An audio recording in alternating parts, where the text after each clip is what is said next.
Good morning.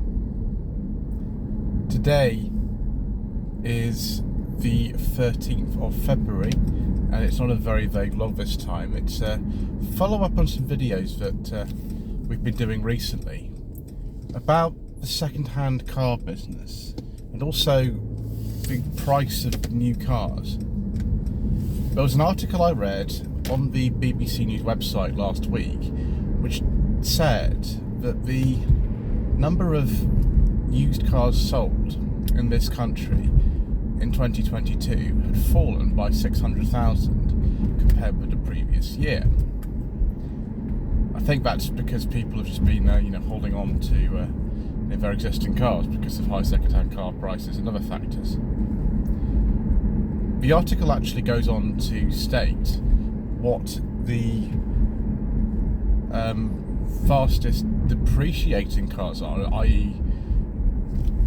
how much less a comparable car was worth in 2022 and 2021. So, for example, right at the bottom of the table is a Jaguar I-Pace. It's down about 20% in value.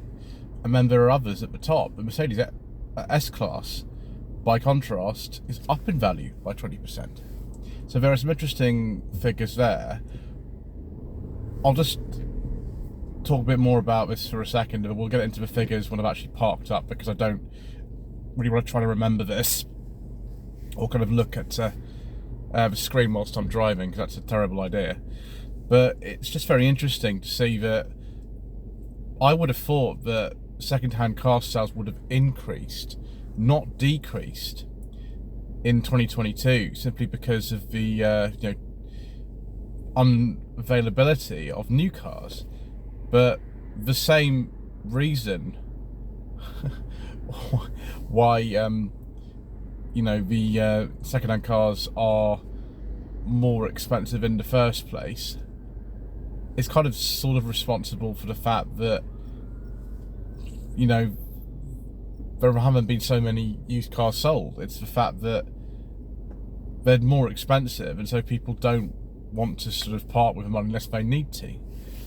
And why are they expensive? It's just because of increased demand. It's a very strange situation that we find ourselves in, and I've done video on why new cars are so expensive. I've done a video about why are second-hand car prices too high. Well, that's a bit too high, aren't they, really, compared with which should normally be.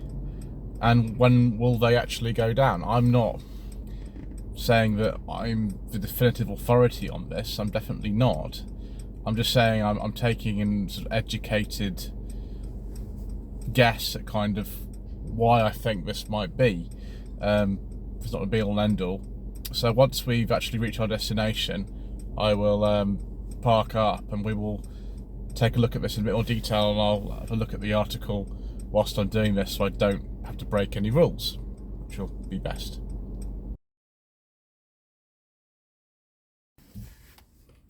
So before we nip into the shop and get hold of some provisions, we'll look at this article. It says second-hand car sales dropped due to lack of choice.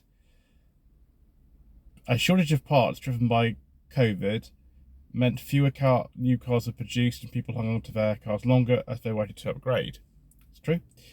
Some 6.9 million cars changed hands, down from 7.5 million in 2021, according to the SMMT.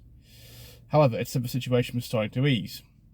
The SMMT also said sales of second-hand electric vehicles had bucked the trend. Yes, well, obviously there are more electric cars now on the market than there have ever. At the height of the pandemic, car dealerships were closed and production lines shut down. And as the world began to open up, a shortage of computer chips, which are commonly used in modern cars, caused further disruption. That hit the new car market, where sales slumped to a 30-year low in 2022. A shortage of vehicles fed through to the much larger second-hand market. As a result, used car prices soared in 2021. That is absolutely true, and have only just begun to stabilise. Yeah, they might have stopped going up, but then I don't think they're going down necessarily right now. They might do this year. I don't know. According to Auto Trader, the price of a used Fiat Panda on average was £5,765 in January, up 18.7% compared with a year ago. Yep, certain cars, prices still rising, while a Toyota Avensis, which is something unusual, isn't it, cost £5,825, up 17.9%. However, the price for second-hand Suzuki Vitara was £14,786. Very strange, isn't it?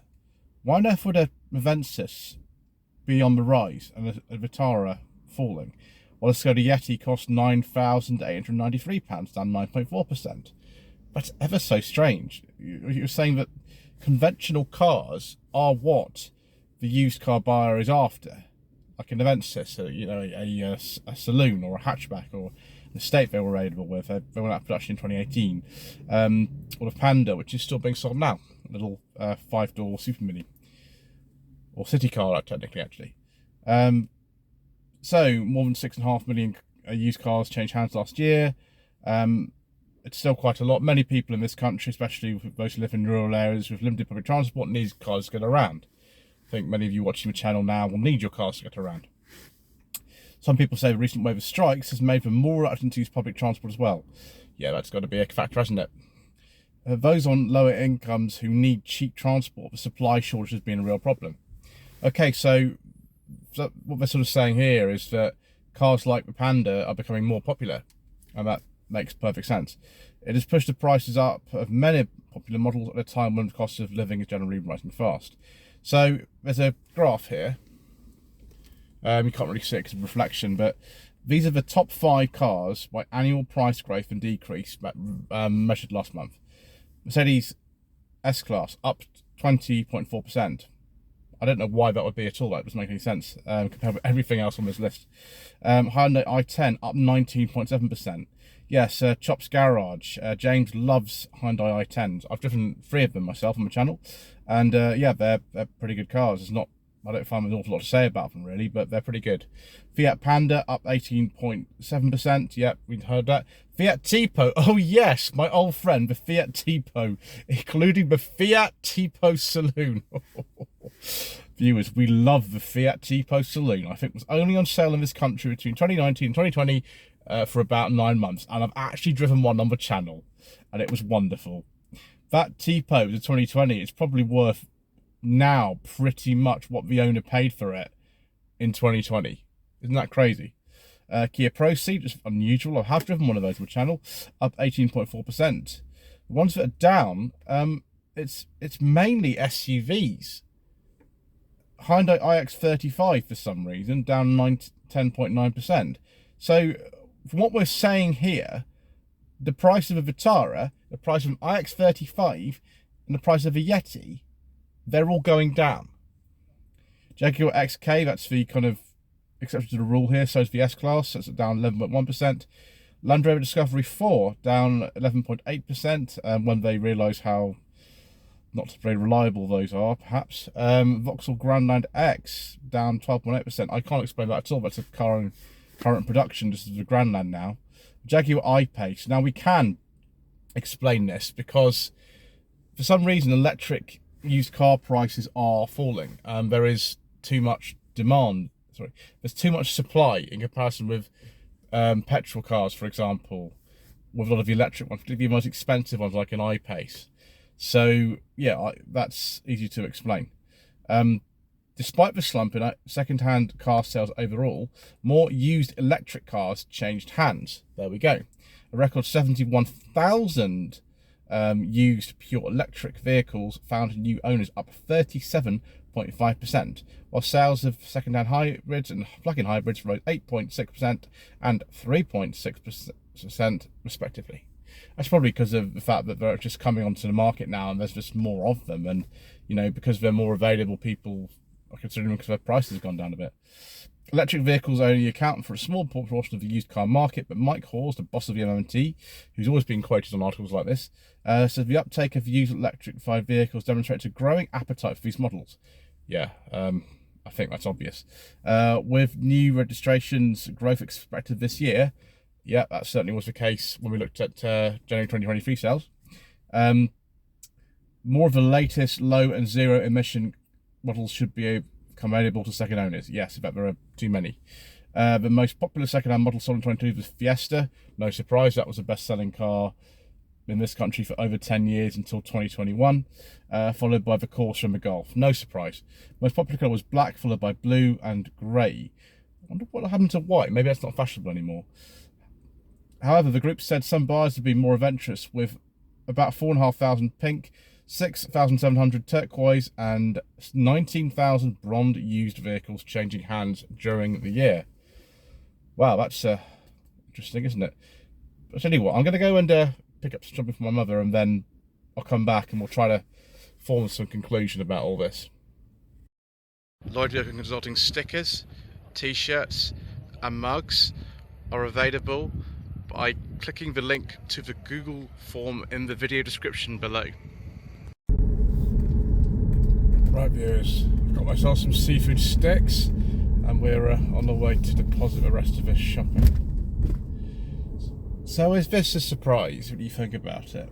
Not really, although we've got some anomalies in here somewhere.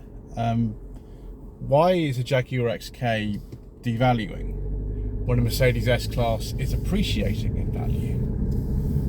What is going to happen with all these electric cars? Is this situation only going to become worse? The market sort of flooded with them. The last month's sales figures suggest a very big increase. Are we going to be flooded with electric cars that people don't want to buy? Are we ever going to see the end to these really high second-hand car prices? Well, these are questions that I can't really answer myself, but maybe you can in the comments section below. So thank you ever so much indeed once again for watching. Please don't forget to subscribe to the channel, like this video, leave a comment below, and we shall see you again soon for more irrelevant and completely vapid music.